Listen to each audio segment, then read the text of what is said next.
go to Fox. Secretary Austin, Victoria Nuland, the former acting Deputy Secretary of State who just stepped down, said yesterday on the Sunday shows that the administration needs a new Ukraine strategy, and she said, quote, "I think if the attacks are coming directly from over the line in Russia, that those bases ought to be fair game. I think it's time to give the Ukrainians more help hitting these bases inside Russia." Do you agree with her assessment?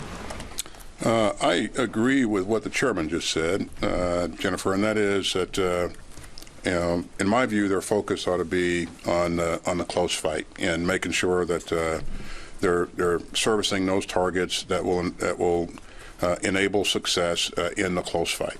So, we've been that way throughout, and that'll be my view going forward. So.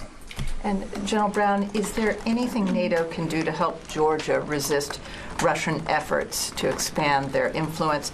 How does this affect what's happening in Georgia right now? How does it affect Georgia's pathway to NATO?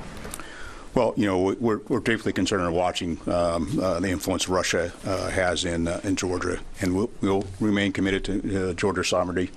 As I met last week with my NATO counterparts, we consistently talk about how we work together to the sovereignty of the nations that are part of NATO, but also just the overall security situation in Europe. But will this affect Georgia's admission to NATO or pathway to NATO? Should they be I'm not in the policy making decision points of whether or not. But from my perspective as a uniformed service member, it's about ensuring the security of the various nations, but also the security of the citizens of those nations as well. Okay, let's go to